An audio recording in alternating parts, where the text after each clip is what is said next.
LegalizeFreedom.com. Why are we here?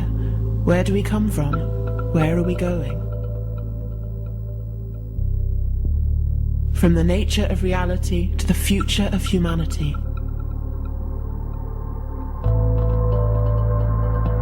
Beyond politics, poverty and war. LegalizeFreedom.com.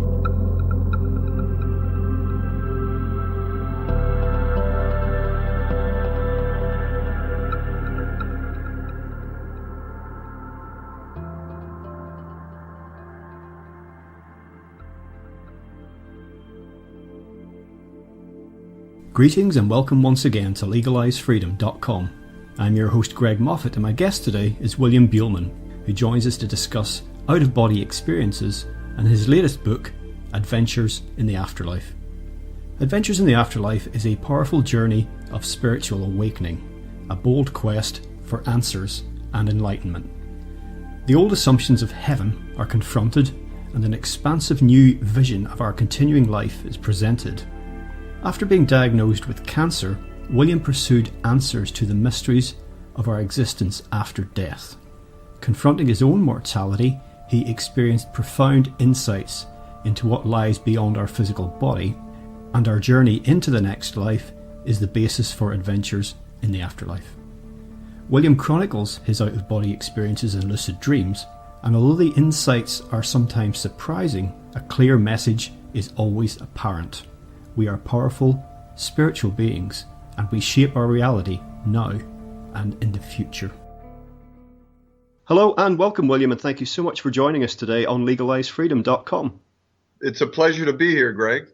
Excellent. Now, today, William, we're going to discuss some of your work with out-of-body experiences and some of the issues raised in your recent book, Adventures in the Afterlife. Before we get into the details of that, perhaps you could just tell us a little bit about your background and how you became interested in this work. Well, back in 1972, actually a friend of mine had an out-of-body experience, a spontaneous one, and he told me about it, and it was pretty life-changing for him, and I wanted to also have the same type of experience. So I did some research, and I found that there were techniques that we could actually use to self-initiate an out-of-body experience. And all this was new to me. I knew nothing about, I was not a believer. Matter of fact, I was pretty much an atheist at the time. And I did a technique which is similar to what I do today, called the target technique. And about 24 days into doing the daily technique, I had my first out-of-body experience, which was life-changing. Opened up a whole new world, opened up a whole universe, and it was incredibly exciting. And it started my personal exploration into the subject. In recent years, William, you had a major health issue arise, and perhaps you could say, how has that overlapped with the out-of-body work, and how has your personal experience actually changed, yourself in regard to your work and also just your personal outlook? Well, in March of 2011, I was diagnosed with stage 4 cancer of the throat and lymph nodes. And it changed my perception because I became more interested in afterlife. Because, it's funny how things become more interesting when you confront them. We have a tendency to push that subject away, the whole subject of transition. And I became more interested in learning more, what are the answers? I wanted to know what happens. And during my recovery, I had a lot of spontaneous and self-initiated experiences that led me to write a new book called Adventures in the Afterlife, which explores the topic from a totally different perspective. It's no new age, no science, strictly from an observational viewpoint. What I experienced when I was in altered states of consciousness and during out-of-body experiences that I experienced during recovery. It opened me up, I think, to a broader vision of our multidimensional universe and what happens at what we call death, which is, of course, just a transition of consciousness. In a sense, what it confirmed to me more than anything is the importance of out-of-body exploration, because this important work prepares us for that transition that we will all go through. I mean, there's no avoiding the fact that we're going to leave our bodies. So we're all going to have this out-of-body experience.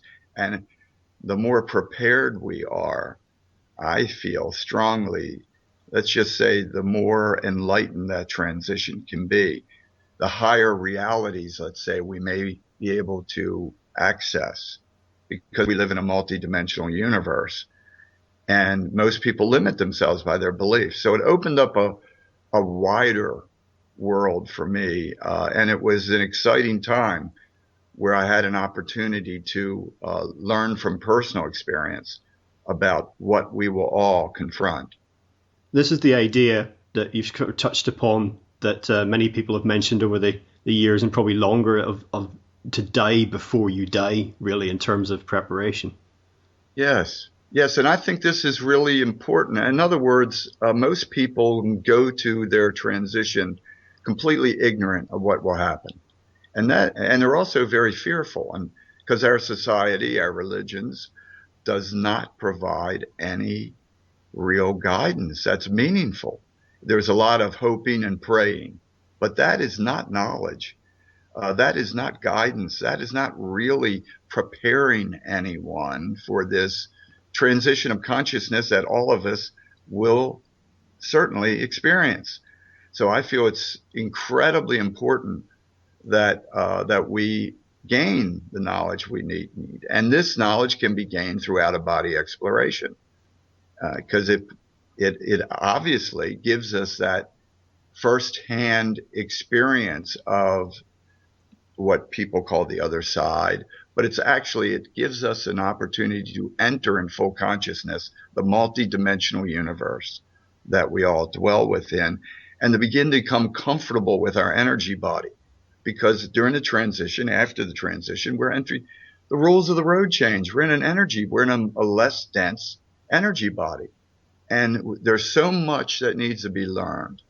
And it gives us a massive advantage of knowledge and experience, that we can be prepared, let's say, to navigate these thought responsive dimensional realities that we enter at death.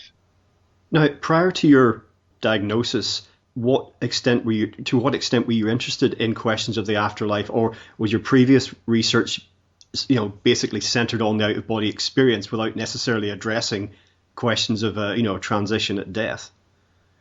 For almost 40 years, my total focus has been out-of-body exploration. And I touched on one of my books, Secret of the Soul, about transition and about how different ways that we can approach it, but not as much from a first-person standpoint. What I found interesting is that during the last 2.5 years especially, I received a personal confirmation that what I wrote in Secret of Soul is absolutely correct. We live in a multidimensional universe, and this physical world is like the epidermis layer, for lack of a better word, of the universe. And when we make the transition of death, we're just shedding the outer crust of our own consciousness and moving inward into a less dense, more thought responsive dimensional reality that exists right here, right now. We just don't see it. And it gives us that preparation that is so critical, I think, for us to, let's just say, move to enjoy the full potential of our non-physical or spiritual essence.